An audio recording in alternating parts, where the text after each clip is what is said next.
welcome to another video tutorial.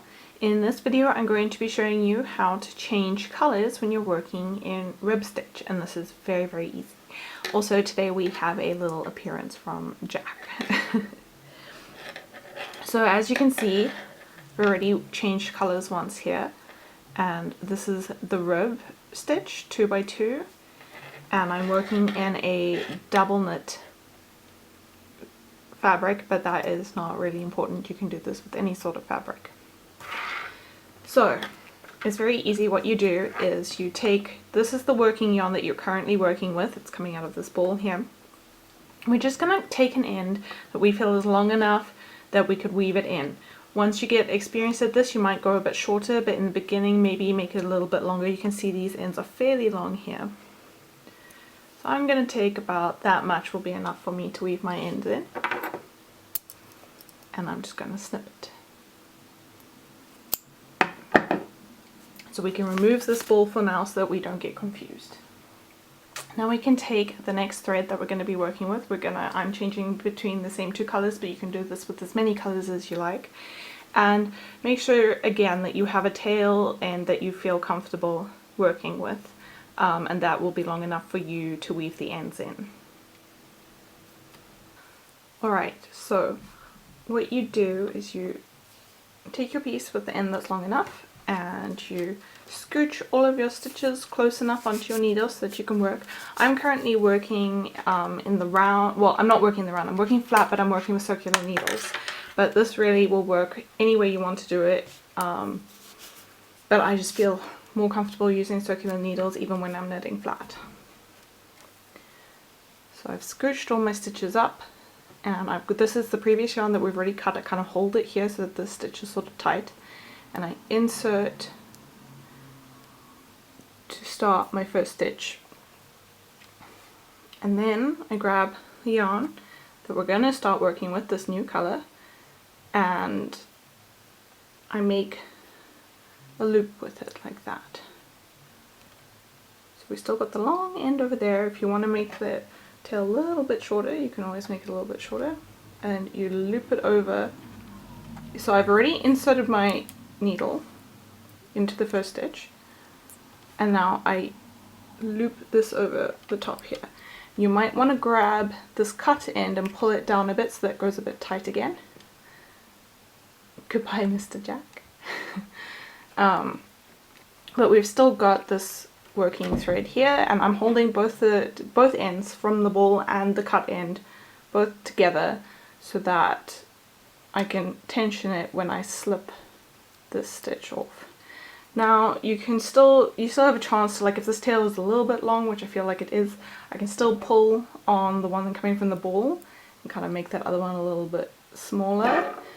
And I still have the light blue that's been cut. So what I'm going to do now is I'm just going to grab hold of the light blue and the dark blue and just give them a little bit of a tug so that this is all snug over here. Insert my needle. Jack, do you have to drink the water now? He's drinking water from his fountain.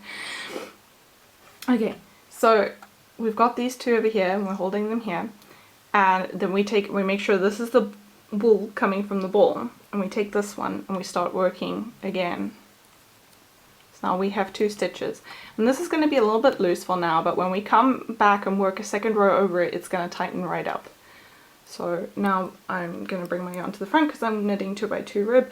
You can do this with whichever, if you're doing this just plain stocking knit or garter, it doesn't really matter. You just start knitting again.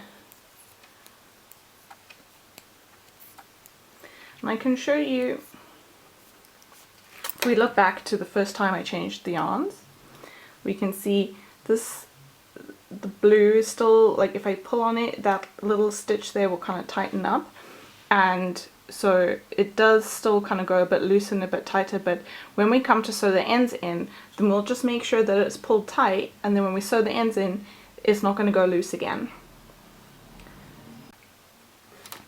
Okay. So we can see I have 3 stitches left here. I've worked across the row and back again, and I'm just working these last 3, and this is the first stitch where we change color. And as you can see, like before, it's a little bit loose here. we just tug on these and they will tighten right back up. So this next stitch is a knit, and then the last two are purls.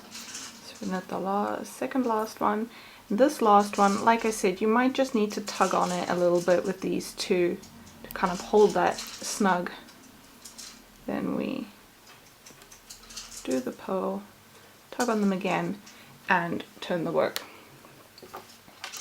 And as you can see, you've changed the colors, you're still working in your 2x2 rib, and you're pretty much ready to just continue. And these are starting to hold their tightness now, and it's not so loose, it's easier to work into these ends. So it's very... Jack! Could you stop playing with your food while I'm trying to film a video? Thank you. So as you can see, it was pretty simple, pretty easy. You've just got to make sure that you tug on these ends a few times just to maintain the tension. But this is pretty simple, pretty easy way that any beginner can do to change color while they're doing their 2x2 rib, and you can do it with almost any other sort of knitting stitch, garter, stocking knit. You will just do the same method, and at the end you will just have to sew in your ends wherever you've changed your colors. So I hope you found this tutorial useful. I hope you liked it. If you did enjoy it, please leave a like and subscribe to get more videos like these on knitting and crochet tutorials.